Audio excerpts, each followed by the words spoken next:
Ladies and gentlemen, you're in live with a Bama Standard post playoff selection show.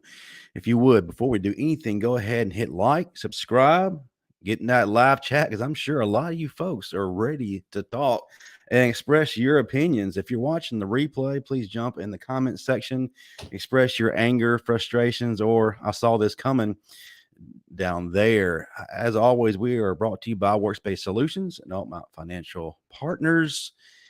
I am Justin Riley, and with me, as always, is the living legend, my co-host of the post-game show, which we will have later tonight once we find out who our opponent's going to be, the Honorable Coach Smook. What's going Appreciate you, on? man. What's good, bro? Feeling good, man. It's early Christmas around here. Early Christmas. Wow, for a lot of these people who are tuning in, they're seeing your joy. It might Hmm. cause confusion. Hey. However, you have a specific reason, and if anybody was following you yesterday in Twitter, they know why you're excited. So, if you would, before we kind of start talking about this whole situation, explain to the folks why you're so happy. Well, one, we don't have to watch Bill O'Brien call another offensive play. Thank you, Jesus. Thank you, Jesus. We ain't gotta watch Bill O'Brien mess around and just whatever he does. We hopefully we get the cherry on top. And he's not going to even coach the bowl game. That will be like perfect. That would be perfect. But being real, man, this Alabama team didn't deserve a spot, man. And that's just the inconsistency on every level. Coaching, players, the drop balls by receivers, missed tackles by linebackers, and blown coverages by safeties. Like we didn't have it in us this year. It was too undisciplined. The amount of penalties that we created. Like I didn't want to see that Alabama team or risk seeing that Alabama team show up in the playoffs. So I'm not upset with the decision. I feel like we got a respectable placement at where we were, but overall, I really think we don't deserve it. We didn't deserve it this year. Hopefully it recreates that energy that Bama standard energy that we're used to seeing. Trusting the process and guys being locked in uh and not worried about NILs and Facebook and Twitter or Mm. TikTok or whatever. So Yeah, you bring up two interesting points. The first one I want to hit on is you're talking about Bill O'Brien not calling another play. So in your mind, you have it made up that Bill O'Brien is not going to be retained for the bowl game. That's I the would first thing. Do you honestly believe that Coach Saban is going to pull the trigger now, and just cut ties with one more game remaining, or do you feel like it'll happen after the bowl game? I mean, we saw in the past where he let go of Lane was it Kiffin. Lane Kiffin before the national championship. That was more controversial than one of the most controversial things because Kiffin, if you look at the interview that he did post that he said he was committed to the game plan. He was committed to the national championship. So um and him and Coach Saban had a meeting, and Coach Saban suggested that he move forward. So why is he not suggesting that Bill O'Brien move forward? You're not going to a national championship, Coach. You're going to a bowl game. You about to have uh, a few players opt out. Some key players about to opt out. You're going to have some more transfers. It'll be the perfect season, the perfect opportunity to basically have a spring game. Let your guys get out there and hit somebody else based off of what they supposed to have learned this year, and play at a full speed. Without Right. without without it being a structured or a controlled environment like you have when you have scrimmages and practices and spring workouts and all that stuff. Let these guys go out and show you who can play football. Let these other Yeah. coaches get a chance also. And we got a lot of questions that are going to have to be answered here within the next few hours, and then leading up to our New Year's Six, which more than likely we're going to be either in the sugar or the orange. I actually prefer the orange, Yeah, but definitely. a lot of arguments were made yesterday that Alabama was playing arguably its best ball towards the end of the season. No, they didn't play their best ball until the Iron Bowl. we kind of squeaked through Ole Miss. To be honest with you, we should have boat raced them. But that statement being made, why didn't we play our best ball the entire season? Because if you look at the body of work of all these teams, especially ones that beat us, there's no reason, given the talent level we had, that we should have lost that team. I can give you Tennessee, but watching the way LSU has performed the last 2 weeks, we should have beaten them easily by 2 or 3 scores, even if they're at home. So it's very frustrating to watch. And I'm sorry, you can throw out the argument that Alabama is playing arguably its best ball. Yes, I am glad that they showed up for the Iron Bowl. That's a game that's very meaningful. That's a rivalry game. It's pride, 365 days of I got your ass. But in the grand scheme of things, man, we should have seen that the entire year. And I do understand that Bryce Young was hindered for the majority of the year. However, it doesn't hinder the team as a whole, because we still had enough talent on both sides of the ball that would have allowed us to still dominate. But we didn't do that. Like you said, our focus was elsewhere. Instagram, Twitter, whatever social media platform it is, NIL. So now we're in this situation, and I'm glad that our guys woke up for the Iron Bowl, but I'm frustrated because we wouldn't even be having this conversation right now if we just handled our business. Yeah, and you know what's crazy? I honestly believe if you have this much talent on a team like this with a competent coordinator, we're not even having a question of if we deserve it or not. I believe Bill O'Brien's inability to allow this offense to catch any type of rhythm affected the team as a whole.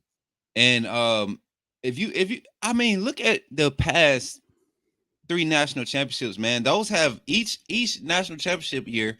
That's been a offensive advancement or history moment happening on each one of those teams, because Alabama was usually led by defense. But as the game began to evolve, Alabama's offense kept breaking new marks. Every new quarterback that came up under center, they're in that first year, they're breaking previous quarterback records as the offense continued to evolve, which allowed the defense time to stack on that side. And in between those 2 and 3 years where you're establishing that true starting 11, or those two deep guys that you can go to, like, you have an offense that's competent enough and has the ability enough and the talent to just kind of carry your teams through. And we haven't been able to enjoy that, the past 2 years with Bill O'Brien, because honestly, you look at last year, that was Bryce's first year starting. Yeah. And this year should have been like his next step year, but he did so much last year having to play hero ball, and being in an offensive scheme. The difference last year, he just had a little bit more experience out there with him, in Mechie and J-Mo, and Right. Offensive line was a little bit more experienced. So it was one of those things where it was kind of just talent overwhelmingly better talent, and now you see where this year you need to see guys be developed, and it was a big hindrance, um a big, I guess you could say, halt in development on the offensive side, especially in the wide receiver room. I really was disappointed at our wide receiver production, but a lot of times it just has to do with scheme, and we talked about that so many times. So yeah, that's Right. where we find ourselves, man. Yeah, it's an unfortunate spot, a spot that we are not accustomed to. I mean, we may experience something like this once every 2 or 3 years, something like Yeah, that. But yeah, the biggest thing you're saying is, there wasn't any kind of growth or improvement. Now, across the offensive line, I felt like we improved as a unit there. Last year, we gave up 43 sacks. This year, didn't come near that amount. I think we had about 20 or so less yeah, than that. So improvement there. But as you mentioned, not having wide receivers that had the ability to take over a game, or having the schemes that would allow them to do so, that just greatly affected what we are able to do as an offense. And Bryce did play hero last year, but this year not to the extent that he had to. And at some point, there's only so much that Superman can do until Superman eventually, he gives out. And you got to yeah, have somebody step up, like your offensive coordinator or your wide receivers. it's just it just when you don't have those things, it does not lead to the success. And on the defensive side of the ball, there really hasn't been a progression during the entire Golding era. As a matter of fact, I felt like we may have been mid at best. Yeah. If there was any kind of growth, it was very minimal. And what success we did have was because of talent like a Patrick Surtain or Christian Barmore, and some of the other guys who are now playing in the league. But overall, it wasn't the Bama that we're used to. And we could hang our hat on a defense to take over a game. Count on D, win on me. Quick when the offense was struggling, we didn't have that. Right. But I think a lot of it also falls onto just the attitudes being in the wrong places. Right. And so it's very frustrating because you see the talent there, and you would think with experience coming back, that it would lead us to another natty, and especially with all the motivation of we got beat by Georgia at the end there, revenge tour or whatever.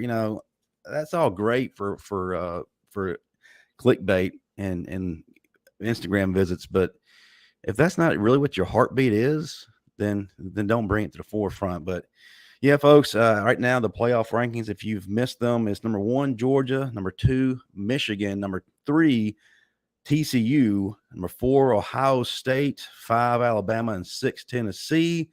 Of course, Kirk Herbstreit took a little jab at Alabama when they announced that they were ranked over Tennessee, saying that Tennessee did beat them head to head. Man, okay, this is my thing. Now, this is if I did want to make an argument for Alabama deserving a spot in the top 4, it would be this. Tennessee they lost. How many losses they had this season? 2 regular season losses, They had right? 2, and both those losses were significant losses. They weren't close by any stretch of the imagination. Exactly. You lose two losses. One was to an unranked team. We're not going to forget that. Then 2, you lose one at home. Tennessee lost one at home, didn't they? They did to Georgia. Exactly. You lose one at home. You lose one at home, and then you're going to lose to an unranked team. Big. Okay, that's Tennessee out of our way. You take Alabama. If you put Georgia at okay, who did they struggle with? You put Georgia at Kentucky, it's a different game. You put Georgia in Tennessee. As a matter of fact, no, Tennessee lost in Athens. That's what happened. They went to Athens and got beat. So you put Georgia in Tennessee, it might be a different game because Tennessee played their best ball at home this season. So yeah, you penalize us for losing, but look at how they lost their games. If you look at our losses, 2 losses by a total of 4 points, and both of them came at the end of the game in hostile territory. So I can get that argument. I can get the having statistically one of the numbers I think was top 10 defenses to statistically, and it's crazy that we were top 10 statistically because to us as fans, that is not a top 10 defense that we saw playing on the field this season. Not at all. But you go back and you look at stats, it's like, dang, well, maybe we weren't that bad. It's just to some mediocre fan base somewhere like Ole Miss or somebody, they might be Alabama defense this year might be great.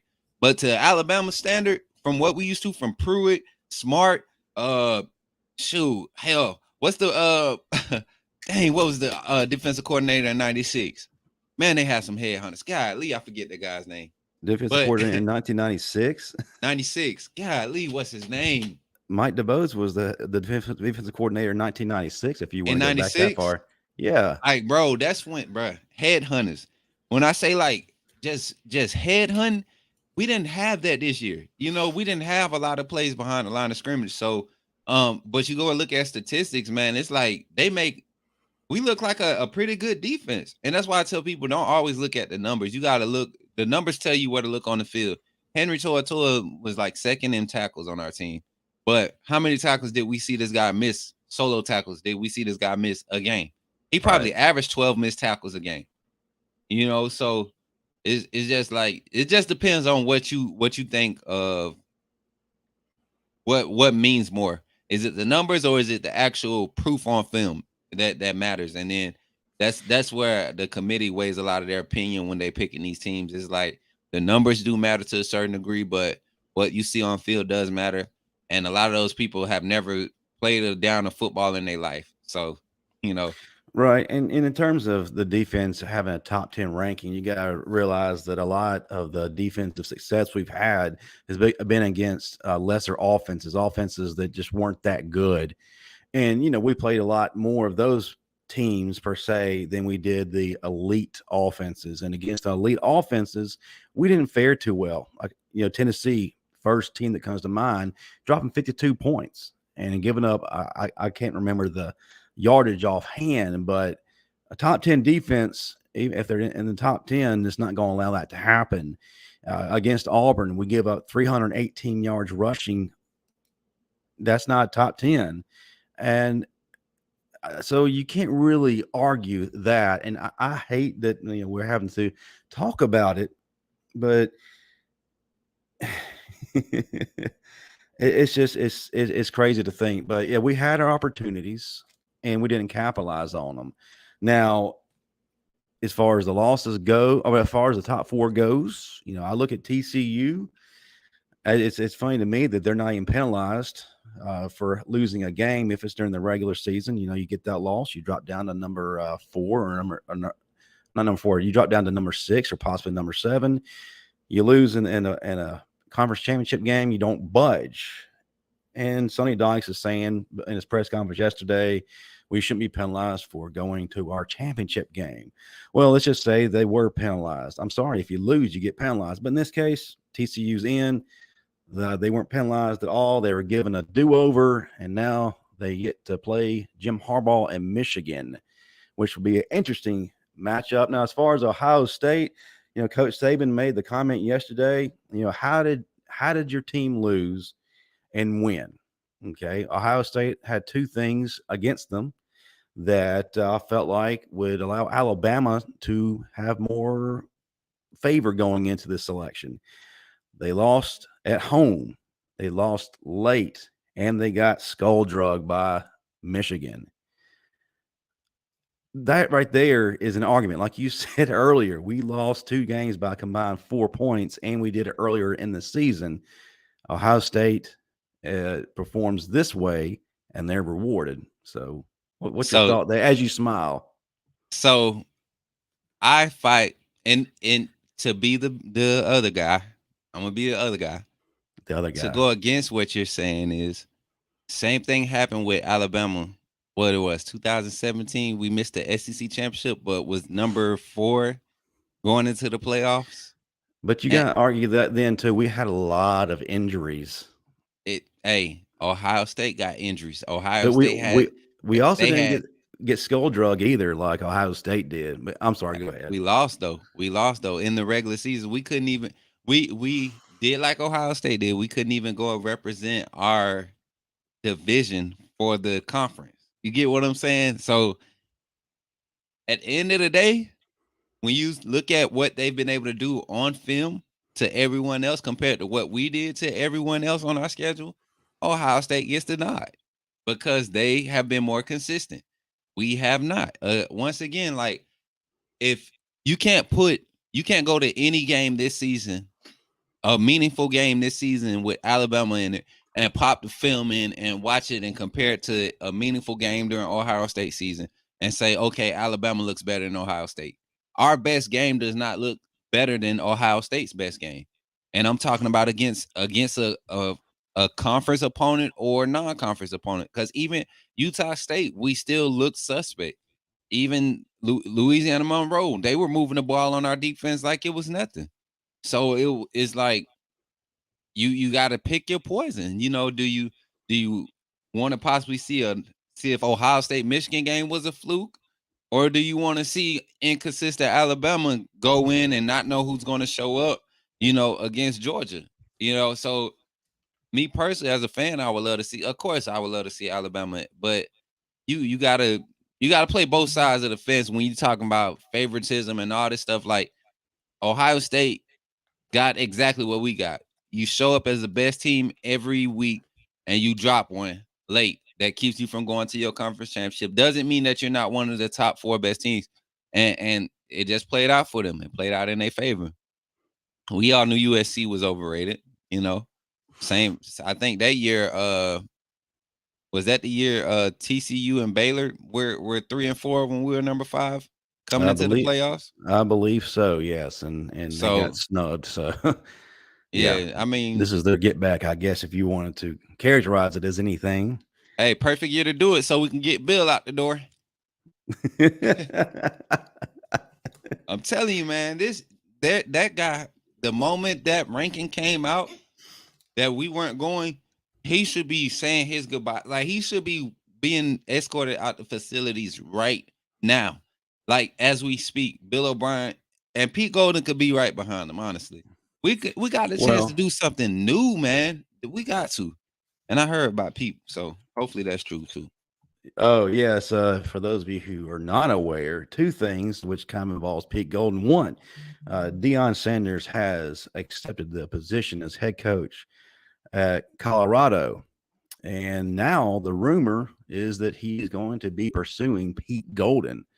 So if that's the case, then, wish number one will possibly be granted. Well, that's number 2. That's number 2. Number 1, you already know. And did Huggin Henry declare for the draft yet? No announcement has been made in regards to the Dang, draft just you yet, need to go ahead. or I'm about to tweet him right now. or opt outs. Well, Huggin Henry's a senior, so he has no choice but to go. But yeah, Y'all you were talking tweet about Huggin Henry. Alabama. You're talking about Alabama showing up in this playoff. If we were to get in, how would we show up? Would we be Bama? Would we play to our level of expectation, or would we have the half-ass effort that we saw collectively throughout the year? You would think, with everything on the line, that the Bama button, the give a damn button, will be turned on full throttle. But it's just a question we don't know the answer to. But yeah, if Alabama plays to Alabama's standard, which if they've done all year, they'd be here. I don't see any reason why we don't win a national championship. You look at TCU. A lot of people can argue, okay, well they're in there. Well, it's just going to be a boat race. It's going to be a game where it's going to be over in the second quarter and channels flipped. But the fact is, they handled their business and they lost a close matchup to a good Kansas State team, which phenomenal game yesterday. Yeah, that was a good game. Oh, I man. And by really, the way, to be honest with you, and while I'm thinking about it, as far as Kansas State, had they, I think, blown TCU out, I think we may have had a different yeah, conversation. it's a And they had different the conversation. opportunities. They had the opportunities to be up by at least 3 scores, but squandered each one and just never could, get to where they needed to be that would help us out. But they still won and they got their Yeah. conference championship. But here we are, looking at either the sugar or the orange. But yeah, so the question now is, we're not in. Who opts out? Does Bryce opt out? Does Will opt out? Does Jahmyr Gibbs opt out? What are we looking at now? What Alabama team will we have to look at, come New Year's 6? Do we have the glorified spring game, like you said, Coach, where we're seeing Ty Simpson or Jalen Milroe? Or do we have one last curtain call for Bryce, Will, Jahmyr? I'm leaning towards the on to the next chapter. I would love to see that happen. I would love to see Bryce make an announcement. Will, everybody, all of them. Hugging Henry, I would love to see him make an announcement. I would love to see Jalen Moody, all of them. Everybody that's eligible and that has a chance to go right now. I would love to see that. Juniors and all. Because I want to see a Curtis Perry, Jeremiah Alexander, Sean Murphy, Ian Jackson, Dallas Turner being the leader. Uh what's the other guy on the other side? Quindarius Robinson. I mean, like all the guys. I want to see. I want to Deontay see these younger Lawson. Deontay Lawson. I want to see Otis and Burrows wrecking havoc from the first snap, and guys like Keenan Smith. What's his name? Tim Tim Keenan. Keenan. Tim Tim Keenan, Keenan yeah. coming. You know what I'm saying? Like that. Those guys when they got in the game, Perry, those guys, they were showing effort, man. I want to see Earl Little Jr. And Kool-Aid out there together. Since we got Kool-Aid for another year, I want to see Terry and Arnold at safety with Christian Story or like I want to see the next. I want to get a glimpse of it. I don't care if we lose or whatever. I just want to see it because I feel like those guys know that they have an opportunity next year and they would want to get out there in live action and actually do something. And then on the offensive side, let that offensive line continue to gel because everybody but Ekior is coming back. So, I mean, dude. And Tyler Steen. Oh yeah, Steen's gone, but we already had our next up for Steen. He showed up a lot this year. So I would love to see that. I would love to see that though. I would love to see that, man, especially in the wide receiver room. See who I feel like Jalen Milroe was probably more comfortable with the guys that's next up anyways. So maybe that's something different, especially if you get Bill O'Brien out the door and actually call some plays that go to his strengths, and then give Ty Simpson a half too. See what he do with some live gameplay. As far as next up wide receivers and Jalen Milroe being comfortable, you would think that Christian Leary would have stayed one more year, being as that those two already have chemistry and would be given the opportunity to do something special, especially with a new offensive coordinator coming in. Christian Leary said, no, I'm done. I've had enough of what's going on here. I'm in the portal. And to me, that was probably the most frustrating portal transfer thus far. The other guys, you kind of expected it, but Leary, it's frustrating because, like I'd said in a previous show, as good as he was in the 8A game and how he was able to be versatile last year and play emergency running back, you would think he would be given an opportunity, especially with the wide receivers this year just not performing. Right. just not getting anything done, and we just had no threat over the top. Logic tells you, okay, let's put this guy in. Let's see what he can do. If he does great, awesome. We will use him from here on. If it doesn't, hey, at least we tried something. We tried. Yes. He never got a chance, man. And I was surprised by Trayshawn Holden hitting the portal. Not necessarily. I honestly, he feels like that these guys coming up behind him already have a leg up because his hands were not there this year for me. And that's one thing that I was disappointed in with him and Ja'Cory Brooks.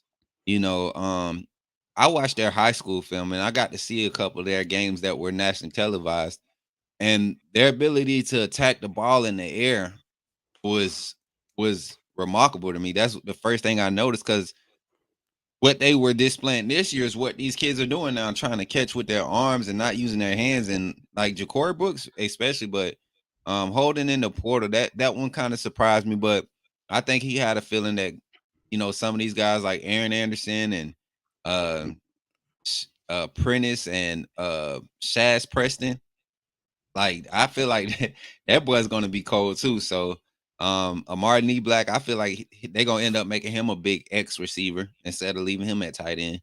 And then you got those tight ends, man. Robbie Oosh surprised.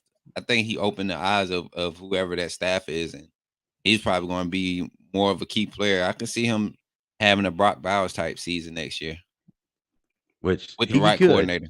With right coordinator, right schemes, Mm-hmm. no doubt. The guy is very talented. Yeah, in regards to Trayshawn, I'm thinking the same thing you are. The young guys are starting to show something, and we started to integrate them more towards the later part of the year. And I think the writing was on the wall. And Trayshawn did have his opportunities. Let's be honest with it right here. He had his opportunities and just didn't capitalize. These young guys are hungry, and when given the opportunity, a little too late, but given the opportunity, they started making good on it. So I think that we have something to build on with these young guys. And then we have Malik Benson coming. We also have some good wide receivers in this recruiting class that are going to be making a case for playing time next year. So it's going to be interesting. So I'm not surprised with Trayshawn. A little frustrated Christian, and I saw it coming just because They Man, just did Christian dirty, man. I mean, Trayshawn, how many big drops did Trayshawn had all too year? many. I could count like 7. I remember 3, like vaguely remember like 8 or 9, but I know 3 that I remember that I won't forget. And I thought he would have it in him to try to come back and prove himself type stuff. But when you got them dogs behind you, like I'm telling you, it's gonna be, and these guys coming in ready, man. Like this year's freshmen, I believe with more opportunities early on, they probably could have performed a lot better. Um, if you didn't waste certain reps and plays on Jermaine Burton, Trayshawn Holden, or Ja'Cory Brooks getting jammed up on the line. I think Ja'Cory Brooks is sticking around because he got to grow up this year. He became progressively better and better. I wish the hands were a lot more consistent, but as far as creating separation and being a little bit stronger and learning how to read defense, Ja'Cory Brooks, um, he made a lot of improvement, especially when JoJo Earl came back. I think JoJo Earl coming back had a lot to do with those guys waking up too, with creating separation in the last 3 or 4 weeks. Right. And maybe having JoJo Earl inserted into the lineup motivated some of the other guys like a Ja'Cory Brooks. Maybe that crew just worked well together. But Yeah. before we start taking some questions from the audience, I want to get your idea of who you think would be the better matchup in regards to the New Year's Six Bowl. Me personally, I would like to go the orange and play Clemson, get a little, get back from 2018 when we were embarrassed thoroughly. That's been kind of weighing on my mind since then. Different team, different situations. I would like to see that matchup, but then people may argue, well, we're tired of seeing Alabama versus Clemson. Then I watched Kansas State yesterday. Man, listen, they're motivated. They were driven, and they were doing a lot of what they were doing yesterday without their top wide receiver, without their starting quarterback, and some offensive linemen that went out as too. So that's a solid team. They're going to be out for blood. But who would you rather see play? Um, I don't know. If we're talking about the next phase of Bama, I would love to see us play against a tough team like Clemson. I feel like they would give us a good game, one that'll keep us on the edge of our seats. Because we'll have a lot of young guys playing. We'll get to see those guys play live ball against a good team. Um, Not saying Clemson is a good team, but they're a veteran team. They would definitely be a challenge for like our backups being starters. Um, Honestly, I would like to see us play somebody different. Maybe give us I don't know, man. Like maybe a Iowa State or somebody. Oh, Some. they're not bowl eligible, but But like with a team like that, I ain't saying them, but I'm just saying like somebody different. That'll create a new chapter. Like the first time Alabama's played this team. So I don't know, but well, we're more likely. ideally Clemson. Ideally Clemson. That's what I would want to see against this new group of guys, especially like if you're gonna start if you're gonna start Ty Simpson, being that Jalen Milroe had to start against Arkansas, um, or was that A&M? I can't remember. It was A&M. A&M he started A&M. against. A&M's when he started. Yeah. So give Ty Simpson a start in the bowl game, and let's see what he do. Give him the opportunity to lose it. With him being the young guy, and if he just plays good, and you have a second half lead, let Jalen Milroe take it the second half. Because it becomes an even playing ground. Now you got a great idea of what you can go into the offseason with as far as depth chart and Yeah. personnel and all that stuff, man. So Clemson would be ideal. Well, I really would like to see, just have 5 and 6 play each other again. Have 7 and 8 play each other, 9 and 10 play each other. Let's play Tennessee again. I don't I even would want to love see that. Tennessee without Hooker, man. And then we know that Tennessee is not going to be this Tennessee next year. That's the sad part about this. Just like Florida did with the trash. That's what their season reminded me of. When Florida had Kyle Trask and Kyle Pitts and all those guys, and then they just kind of fizzed out once they got into the meat of their season. I think Tennessee just caught us at home, and they just so happened to be clicking. And we had Um, anxiety.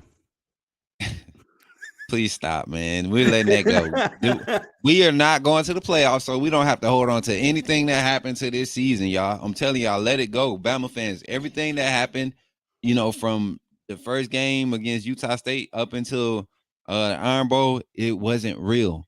The real season is next season when Bill O'Brien's not there. Okay, do not worry. Everything's gonna be okay. We're gonna be back. I promise.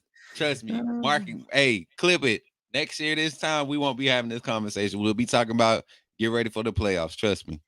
It's gonna be interesting considering All we're right. gonna be replacing a lot of faces And this next but year. But you know what's gonna happen? Saban is gonna be able to. He's gonna have to cut all the way back to the basics himself. He coach Saban is gonna have to start from block one, and I believe that's what he's realizing. And the fact that a lot of these guys are leaving is not going to bother him. I feel like he did a good job on this recruiting trail. I'm ready to see what Justice Haynes does though. I'm ready to see. yeah, I've been hearing some stuff. yeah, and I think that his decision to stay or to possibly go somewhere else is going to be dependent upon the decision we make for an Yep. offensive coordinator. And the thing is, the decision has to be made very quickly because Like tonight. signing period is about to start. So it's something to keep an eye on. What day is it? The 6th or the 7th? Early signing day. I will have to look that up. Be honest with you, Let but me yeah, see. the recruiting standpoint right now becomes very interesting. I think a lot of eyes are on our decision making, like I said, in terms of coaching staff. So Mm. let's turn it over to our lovely live chat. Y'all have been patient and y'all have been very good to us throughout the week. So we're going to turn it back over to you. It's your show. We're going to start with our friend Jessica. I'm not going to sell Milrose short yet. Hell, too, it wouldn't look good under Booth O'Brien. Facts. You have Very never much. said anything more true because I feel like that guy would have just sabotaged any quarterback or any offensive weapons. I feel like he probably would have struggled with Waddle, Ruggs, Judy, and Smitty at wide receiver. That's how bad of a play caller he was. And the reason those guys look great because they got schemed into things that they did awesome. Jalen Right. Waddle stretching the field, and beating guys laterally. Every time you see him, where he was beating a guy on quick slant, deep post, like He that was was just using Jalen it. Waddle. He was using multiple ways, not just one. You get what I'm saying? Like Jermaine Burton this Not year not was not not he was not just being used for all verticals. right.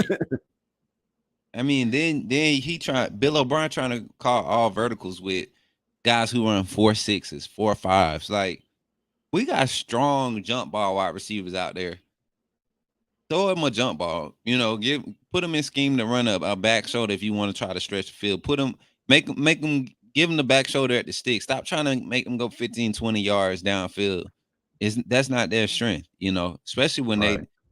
I mean, it's hard to not press a soft zone, and our offense just never understood how to press a soft zone, and that's all scheme. That's all scheme. You're not getting sent to area to pressure or reaction, so it's easy to stop an offense like that. And to Jessica's point about selling Milrose short, I think a lot of people have unjustifiably written him off, and they're basing his body of work off of one bad game, one start, his first start against Texas A&M with a coordinator who does not know how to develop young men and who, quite honestly, put him in a dire situation. He didn't slow the game down. He didn't simplify the play calling to fit what he was able to do, what he was able to process, nor were any plays designed to really complement what he was good at. And a lot of people were writing him off. They're not seeing that part. All they're seeing is that, yes, he did have a few turnovers. Yes, his arm strength or his touch isn't quite there yet. We get all that. It was on his first game starting. The man only has a few games under his belt. He's a young guy. That happens with young guys, especially when they don't have the proper leadership. So again, I am telling you, people, do not write him off. Just Right. get a competent coordinator in here like a Garrett Riley to work with him and to build him up. Then just make an educated decision. I'm not saying Ty Simpson isn't great. I think Ty Simpson's going to be a player. He has Yeah. shown things. He's very green right now. Same Right. kind of situation. His arm talent I think is a little bit better, but again, let's give the offensive coordinator time to work with both of them before we just And then toss one aside. that's another thing I was going to say too, man. The reason Jalen Hurts had so much success is because Coach Kiffin cut the field in half for Jalen Hurts. You know, like he made it to where the defense didn't have enough time to react and like that be their only reaction. He always made them have to second guess their reaction. So whether it was the run fake and then making the read on that same side, or is the run fake and just going and getting what you can, that make the defense suck in. So when you did pull the play action, it wasn't like a dual read with play action. It was, hey, we know that safety's walking up. Let's run the play action. If he steps up, you get it over top. If he sits, you take off and go. Don't wait for nothing else to open up. Take off and go, because this is the stage you're at. Bill O'Brien failed to realize that with Jalen Milroe for that game against Texas A&M. And luckily, Milroe just kind of trusted and relied on his natural ability to run, because that's where most of the offense came from when he used his legs. Now, if you make that a priority with the read option, the play action game, the dive game, the option game, you had all that available with Milroe's skill set, and yet we saw more dropbacks with Milroe than we saw with Bryce. You know, it's crazy that they even that same style of game. I mean, yeah, you can't just cut out half the playbook when you're a second string quarterback, but a good coordinator does that. A good coordinator knows how to group certain plays, find each one of their quarterbacks, special, that what they're comfortable with and what they could do efficiently that allows every player on that surrounds him to be effective. And Bill O'Brien failed to do that. Absolutely. A how I don't want Clemson. And if Bill and Brian and Pete Golding are play calling, Kansas State will kill us. Are they trying to publicly humiliate Bama? Wow. I wouldn't say that, man. I honestly feel like the Bama team that showed up at again in the Iron Bowl, if they would have been that would have been good enough to get us into the playoffs. Maybe not enough to win a national championship, but that would have been good enough to get us in the playoffs. And yeah, like I said, I don't know if Bill O'Brien was calling plays offensively, but the first drive before Bryce threw the interception, that was textbook Bama. That was 6 run plays. No, it was 4 run plays and 2 passes. 4 run plays and 2 passes. And it was crazy, man, to even see how effective it was against a good Auburn front 7. We were running the ball down. We were moving the ball like we wanted to at will. right. Relying on the run game. And I know it. We have to remember Milroe. I mean, not Milroe, but what's my boy name? Gibbs and McClellan.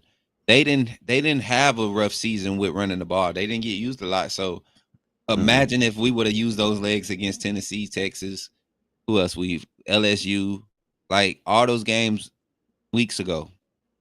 We had that same ability, especially with our offensive lineman being fresh early in the year. You gotta get those. You gotta get those hogs in the pit and stuff. You ever seen a bunch of hogs slapping bellies and that's what you got to do with offensive linemen if you want to sustain the run game, man. And they started picking it up when Milroe got inserted into the lineup, and they showed what they were capable of. I don't see how offensive coordinator goes from that. Even when your star quarterbacks comes back, let the run game open it back up for him, because he clearly wasn't comfortable for about 3 or 4 weeks after coming back. You hear that, Eric Wolford? Get your hogs to rub bellies. Eric Bowden, this season was definitely a letdown because how undisciplined this team was. Absolutely. Gregory Pace Well, at least the Tide don't get to play in the Walmart toilet ball. SMH. Yeah, absolutely. We're going to legit bowl. It's either orange or the sugar. No shame in that. But then again, it's not the playoff, but we're not going to be bitter when we can. But D Pickett. hopefully that anxiety won't be a part of the 2023 team. Yes, I hope a lot of the negativity is filtered out once this season comes to a complete close and we have new players, new attitudes, new coaching staff, presumably. So hopefully that will be a thing of the past as well. Scott Jackson, Jalen Milroe equals Blake Sims. I think that Jalen Milroe can develop into a good quarterback, as did Blake Sims, but you have to have the right guy pushing the buttons and making the calls for that to happen. Right. Randy Smiley, get rid of Booth Bill and Pete. Both coordinators need to go. This has been an overwhelming response for sure. Man, look, let me tell you. I'm gonna say this one more time. I wouldn't mind having. I can't lie, because Pete really hasn't done anything for the Alabama defense. He's been lucky enough. I gave him a pass the first couple seasons. One season, all his starting linebackers were gone. His inside linebackers both were gone. He had to coach his first season as a coordinator with two freshman middle linebackers. That was Moody and Shane Lee, right? Mm-hmm. So, I mean, and that's another thing. Like, Pete gotta go, man. How you don't reward Moody after doing that? You know what? Hey, hold on, Jalen, I got you, bro. How you don't reward my man Moody after he came in as a true freshman and had to go in there not knowing nothing about college football, go in there and we weren't great, but them boys was hitting when they had the opportunity. They carried you through that season. The next year, your boys come back, you barely play him. Then the next year, he come back, you barely play him. Then his senior year, you don't even give him a start, and you let him go out there and play split time with a joker that ain't trying to tackle nobody. Yeah, Pete, you gotta go. You let Huggin Henry come in and nah, Pete. The devil is a lie. The devil is a lie. Pete, you gotta go. You and Bill, y'all has got to go. Hey, hold on. Go ahead, Justin. I got a text to Movers telling him to grab Pete. No, I got you. Corey White saying we need an 18 playoff system. Why don't we go ahead and just go to the 12-team playoff at least next year? What's the wait at this point? Why is there stalling? Just go ahead and do it. It's inevitable. Let's go ahead and make it happen. We got a Georgia fan in the chat, doggy styling. Ha, go Dogs. Hey, I'm looking forward to the matchup between Georgia and Ohio State. Should be good for at least 2 quarters, and Georgia's gonna put them clamps on them. I don't care to give Georgia. I want them fans to stop acting like. Well, I can't say that because they don't understand. So maybe if they win it this year, they'll be a little bit more mature. But boy, these jokers, they still on it. I promise you, if they had not won anything this year, they would still be talking trash about winning a national championship. Like, it doesn't matter after you go and lose another season. Like, you only talk about it when it's brought up. Don't just bring it up all the time. It makes you look childish. So I will say that they have behaved tremendously better than Tennessee fans have this year. For the first time, I can't find a Tennessee fan right now. Oh no, they're out there. They've been making their case for the past several days that they deserved a shot in the playoffs and how they beat us and whatnot. But yeah, for the first time in 16 years, they're somewhat relevant, and they can't be quiet. Vicky Taylor, any chance Bryce might come back? He would be so much better with a different offensive coordinator. Yes, he would be better with a better offensive coordinator. However, he is going to be a top 5 pick. Many boards have him going number 1. Same with Will Anderson. It's very hard to turn down that opportunity. I'll say that. I don't think Coach Saban is going to allow guys like Anderson and Bryce Young. Like, he did that with Tua. He did it with Judy. I remember the conversation. Like, Jerry Judy was going to come back for a senior year, like Smitty did, and or was it Waddle? I think one of them was going to come back for a senior year, and it had to be Judy then. It had to be Judy because Smitty stayed for his senior year. So yeah, I would have loved to seen that too, man. Judy, Smitty, and Water back for another year with Mechie as the 4. That would have been crazy. It was insane. Doggy Styling, I guess he is our anointed troll. The dogs have overtaken Bama as college football's only elite. Listen, man, until you do it consecutive seasons, like there is something kind of established, a decade of dominance, if you will, you can't say that. Alabama They may got have been. about 14 more years of doing this before they compare themselves to what we've done. Do you not understand? We have been to every college football playoff except for this one. No, we missed it. We missed the first one. We missed the first one. No, the only time we've missed the college football playoff was in 2019. 19, yeah. But up until this one. And we were still in it. That's what, you know what? And that's another thing, bro. I went up and down my timeline yesterday, and all I see is Georgia fans talking about Bama gonna be mad when they.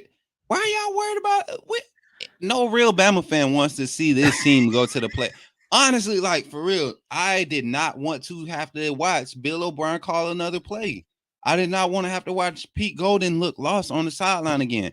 I did not like. I didn't want to see it. I didn't want to see Saban's. I don't care. Look, for half the game, like it just the Iron Bowl was the most enjoyable game for me this whole year, and it ain't because we blew them out. It's because we played with some energy. I'm talking about from Absolutely. start to finish, and that was probably the most enjoyable game. Even the cupcake games, like we didn't look like a dominant team ever. So I'm feeling good right now. Like I said, I'm glad we didn't make it because I would have been But stressed. Like, dang, we about to get embarrassed by who? Like, who's going to show up? Like, it's too many questions going into every game this year. When we felt like they was getting it, what happened? They let us down. I'm like, it's just crazy. it's funny if Alabama was truly done, then why were they the topic of a lot of conversation the past several weeks and most notably yesterday, all over Twitter, Instagram, and literally every conference championship game, Alabama was talked about throughout the broadcast. So Every Alabama was living rent free in the rent free. heads of probably 98% of the people in this country who are watching college football. So Alabama is still the measuring stick. They still are the standard. And just because we don't make it this year or we didn't make it back in 2019, as you plainly see, it doesn't mean the dynasty is over. So until it's done, we're still alive. And Coach Now, Saban's still now, calling. if we come back next year with the same stuff, I'm gonna start being on that. I'm gonna start getting into that Yeah, I can speculation. say that. Yeah. Yeah, because that'll be 3 years. That'll be just like what happened with Florida. You know what I'm saying? Like college football continues to evolve, man. And you only could stay at the top, like any sport. You only could stay at the top for so long before somebody else finds the blueprint and finds the right add-on. And I feel like that's what Kirby Smart has done. I feel like people don't think so right now because of how they got beat. But I feel like USC might be making a return too, man. With Lincoln Riley out there in California and how he's recruiting out there. If he mess around and get some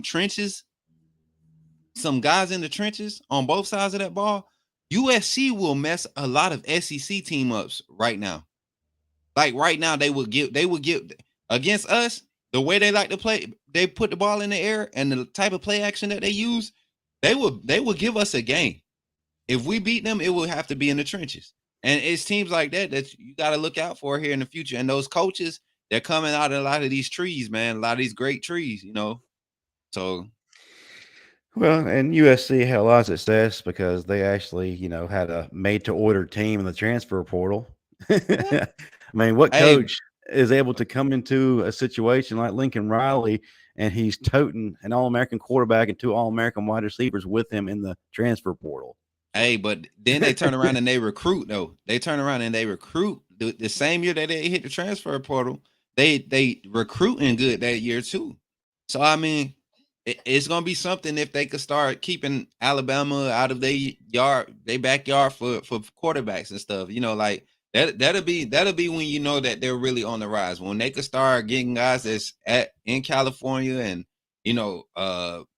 North Washington and South Washington, wherever, over there in the West Coast, when they could start locking it down again and start getting into Texas again and making an impact, that's when you're gonna see the kind of the shift in in football powers again. But Yeah. let's not forget, man, the Big Ten or whatever it was when Vince Young and those guys were down in Texas and Matt Lyon and those guys was in USC. Those were the dominant conferences at one point too. So don't act like Yeah. it's always been SEC.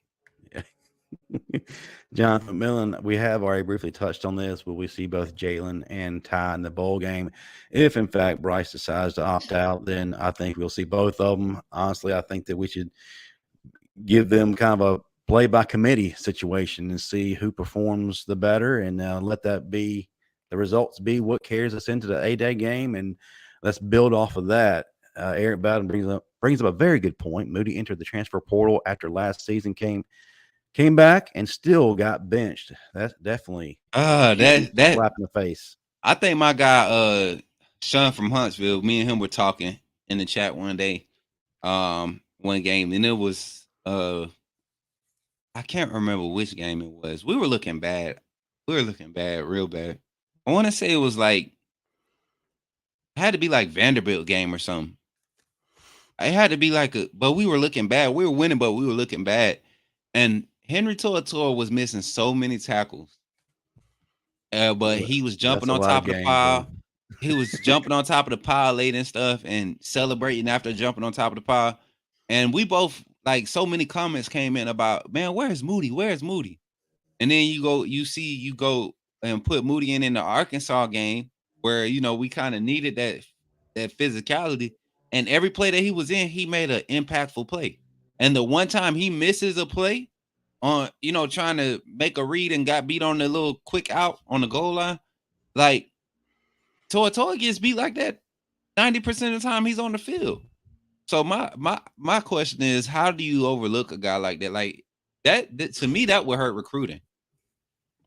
Yes, that will be very, very prevalent in the minds of all the recruits watching that. But then again, it all falls back to whether or not we retain these coordinators. New coordinators in, fresh start, different mindsets, and hopefully that means don't play favorites.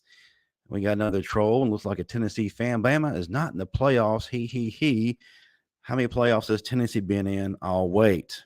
I don't think we got that much time to be on air, brother. But folks, listen, this has been an entertaining show. We are going to be on our normal time slot tonight, 7 p.m. Central, 8 p.m. Eastern, with the Bama Standard post-game show. It will allow us to kind of digest everything we've seen today, and then also find out who our opponent's going to be, and we can kind of break that down and talk about what we're going to see. Yeah, let's do it. We may have Matt Caddell and Chris James, former Alabama players, joining us, not only to promote their show that they have on this network, but to give us a football player's point of view in regards to what we've seen today. But yeah, before we head out, tell folks what you got going on. You got anything live coming up today before we hit our usual show tonight?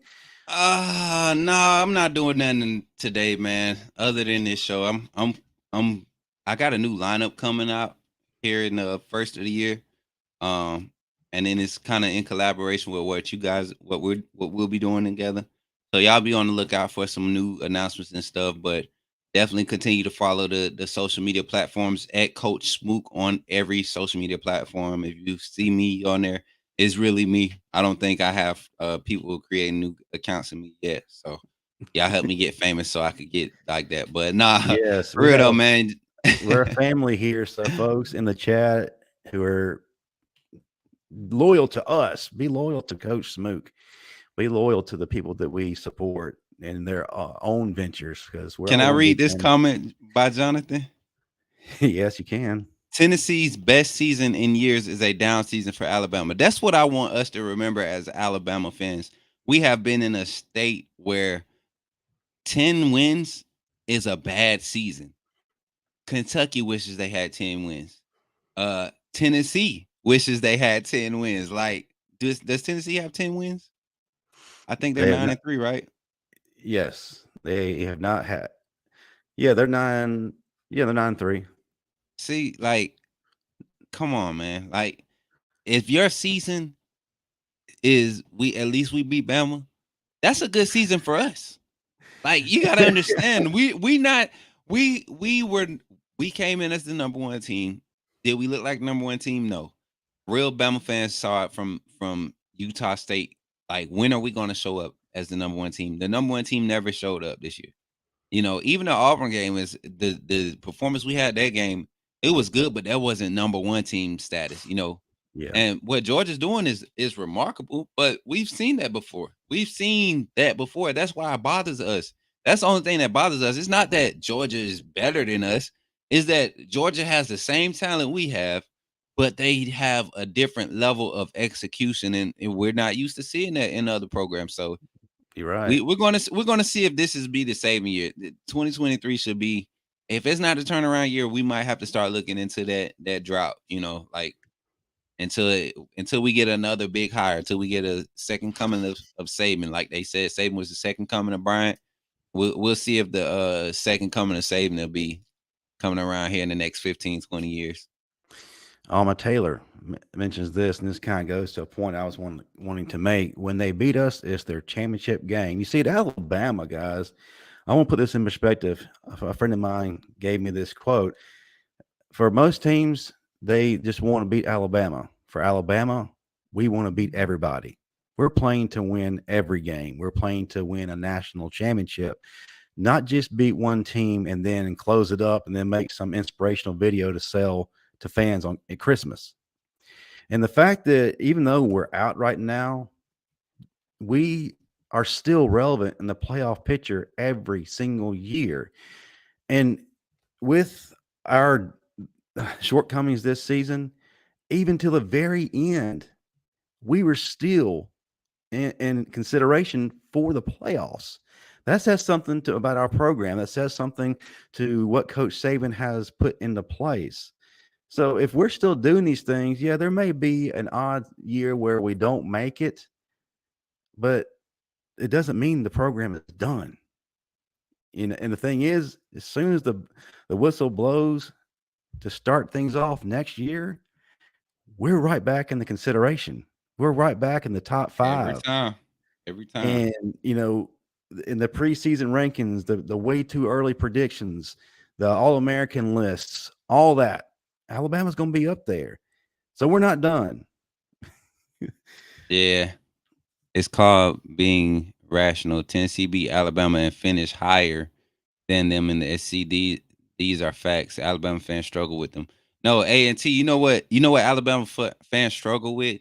We struggle with the logic of every other team that is just now starting to show up and now want to speak like they doing something. Tennessee will not have – if Tennessee wins 9 games next season, you still won't be better than Bama. Y'all have yet to – when have y'all won the East? When has Tennessee – like, when's the last time Tennessee – beat Georgia and Florida and when the last time Tennessee went undefeated in their division?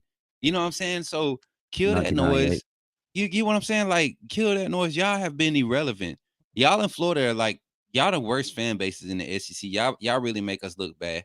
Georgia, they've won the national championship. They could bark, do all that stuff because they literally the defending champs. You guys are not even the regular season champs. You can't even say you're the regular season champs. Because you only beat a Alabama team by what? Last second field goal in your home stadium? 3 point. Yeah. Come on now. Like you did not. It ain't like they dominated us. It took us 17 penalties to give up 17 penalties for y'all to beat us by 3 points, 2 points. So stop it, please. I'm trying to help you. I'm not defending the fact that we were horrible. I'm just saying y'all need to calm down a lot because y'all are really just boasting about nothing. We knew we had our struggles. We knew what we were bringing. Right. And to your point, it coincides with Blackbeard's ghost comment here. That's because Bama always has everyone in our mouth. When does Alabama talk about everybody else? We don't do that. We're the ones being talked about by every single person. And when a team beats us for the first time in 16 years, all of a sudden everybody the fans start going nuts. Ole Miss fans start losing their mind. And then it'd be teams like we beat already. Mississippi State, Ole Miss, like last year, LSU fans laughing when we lost to Georgia in the national championship. Like, bro, we just beat everybody that's laughing. Like, how are y'all on it? Like, you get what I'm saying? It doesn't, and that's what makes being a fan awesome too, because you have so many different types of logic. You have the real knowledge of people that actually know the sport, and then you got people that just talk because they see a team being, that's hot this year, so they'll be a different fan next year. The bandwagons, So Yeah, so I'm not gonna get tangled up with these folks anymore. But listen, I do want to remind everybody we are back on live tonight, 7 p.m. Central, 8 p.m. Eastern, for the Bama Standard post game show. That's what we do every weekend. We're going to do during the regular season. Also, want to remind everybody of some more programs, especially here on this channel. The regular Bama Standard will be on Tuesday night on Touchdown Alabama Magazine's YouTube channel. That's me, former Alabama linebacker Marvin Constant, comedy legend Steve Brown, senior analyst at Touchdown Alabama Magazine Stephen M. Smith, and Bo Scarborough, two-time national champion and USFL champion. But also, new program alert, if y'all are not aware, Tuesday nights at 8 p.m. Central, 9 p.m. Eastern, you will have the final whistle hosted by two former Alabama guys, Matt Caddell and Chris James.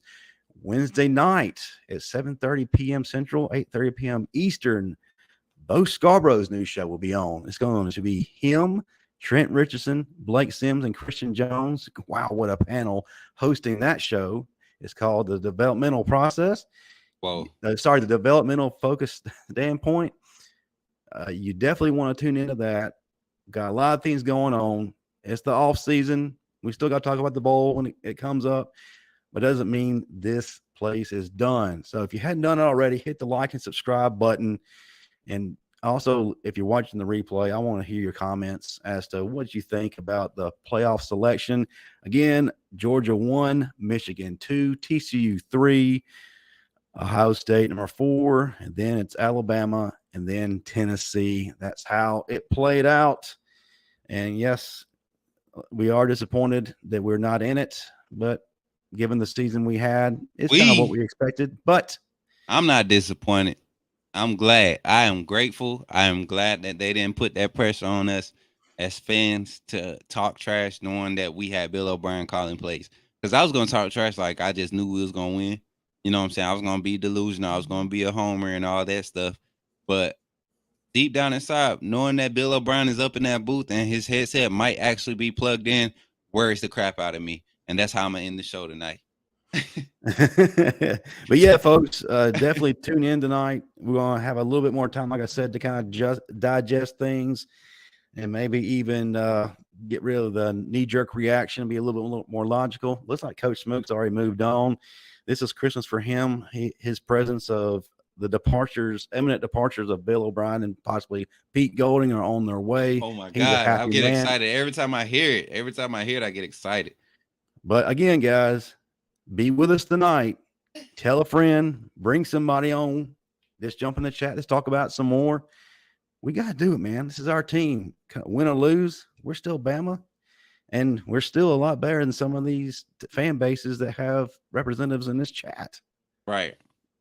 Just want to put that out there. But anyway, that'll do it for us. We will see everyone tonight. Roll Tide. Roll Tide, baby.